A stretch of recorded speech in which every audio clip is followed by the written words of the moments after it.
Thanks for joining me in this series of videos about how to mix live music. This time we have a very important topic, which I have witnessed even some seasoned professionals get wrong from time to time. It is gain structure. It's crucial to understand if you want to get a clean and consistent mix every time. Consider the complete sound system from microphone to loudspeaker. There are several points at which the signal can be made louder. The input gain to the mixing console, the EQ, which we haven't studied yet, the input channel fader, the group or DCA fader, the output fader, the speaker processor, if used, and the power amplifier. If powered speakers are used, then you know the power amp will be well matched to the speaker's ability. Otherwise, matching amplifier with speaker is a whole other topic where care needs to be taken. No time for that right now, sorry. We are going to look at setting a good gain structure in our simple system, going directly from mixer output to powered speaker. Yamaha DXR series in this case. Looking at the diagram again, the two gain stages that are able to increase signal level the most are the input gain of the mixer, the mic preamp, and the power amplifier, which in our case is built into the speaker. It is crucial to set these well to avoid both disturbing hiss during quiet moments and distortion during loud moments. Each stage has the ability to add noise to the signal, and if you start with noise, you will end with more noise.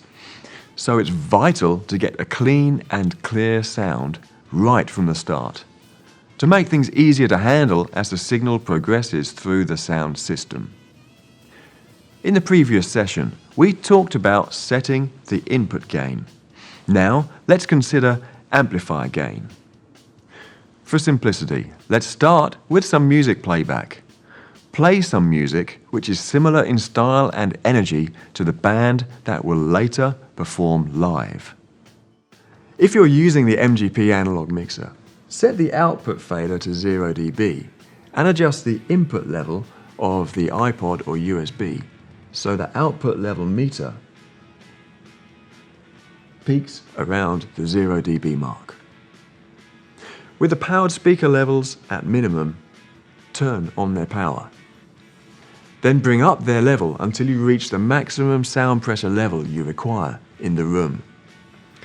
With a TF mixer, use stereo input 1 with the USB connection.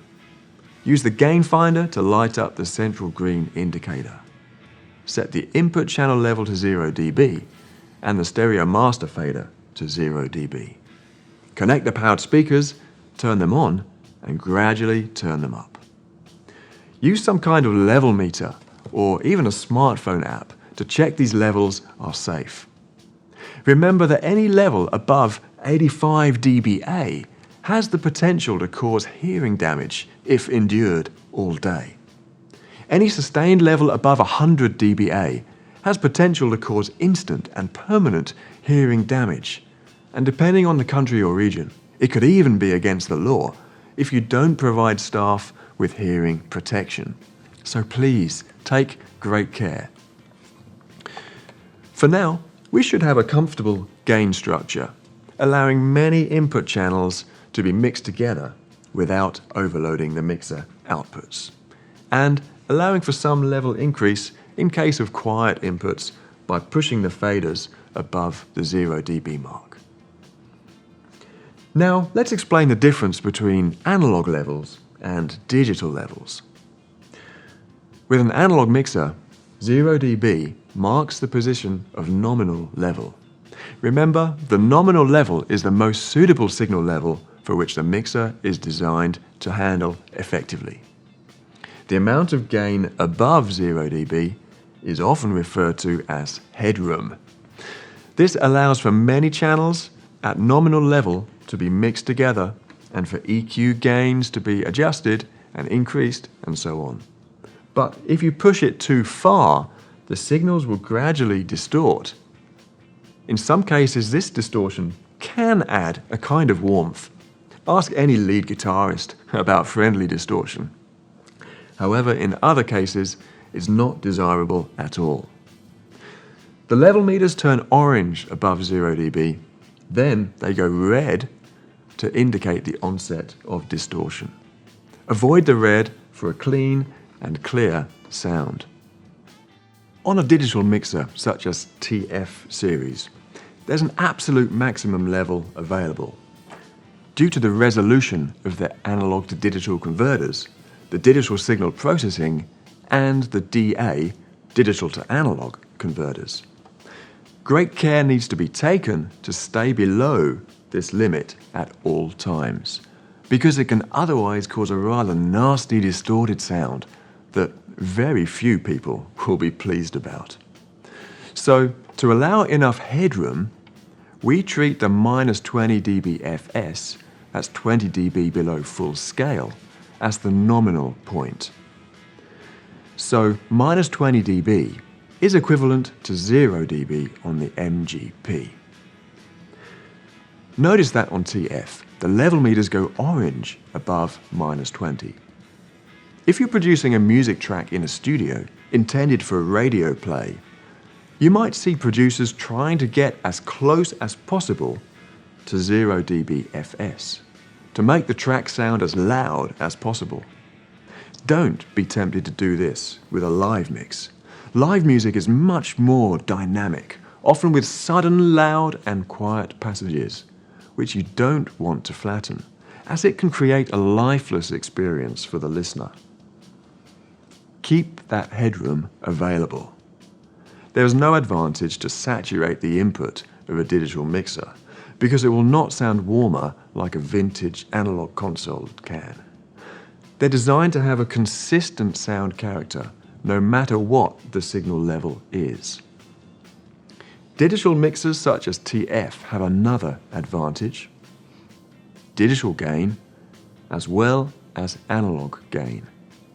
So once you've set your output and your speaker levels, if you find the input is still too loud to have the fader at 0 dB, you'll need to either turn the fader or the input gain down. Now, bringing the fader down could bring it into a zone of higher sensitivity, where small movements cause a large level change. That will make it tricky to balance with all the other inputs.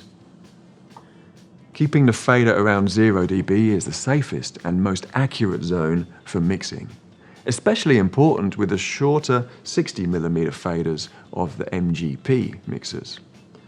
On an analog mixer, turning the gain down would reduce your signal-to-noise ratio. There'll be a smaller difference between the loudest and the quietest possible sounds.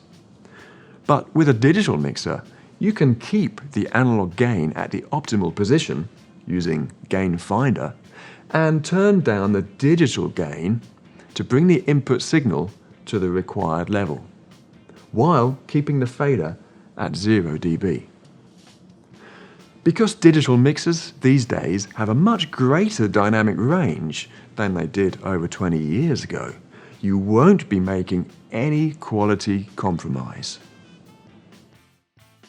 One more piece of advice on this topic. I have seen some engineers who want to keep their amps turned up at maximum all the time, no matter what. Perhaps for convenience, laziness, habit, whatever. But if you do this, you may be forced to reduce the gain at some other point in the signal chain. Perhaps at the stereo output of the mixer, or even at the mic preamp. This is not optimal. Adding unnecessary gain at the amplifier will raise the noise floor of your system, meaning background hiss will be more noticeable at quiet times. It will compromise the sound quality during quieter moments. Running the amps at a reduced level can not only provide a better sound, it will also help them to stay cooler, be more efficient, and last longer. In the next few videos, I'm going to explain about high-pass filters and parametric EQ. essential tools for shaping the sounds picked up by the microphones, and also for shaping the sound of the speakers to suit the venue. Don't miss it.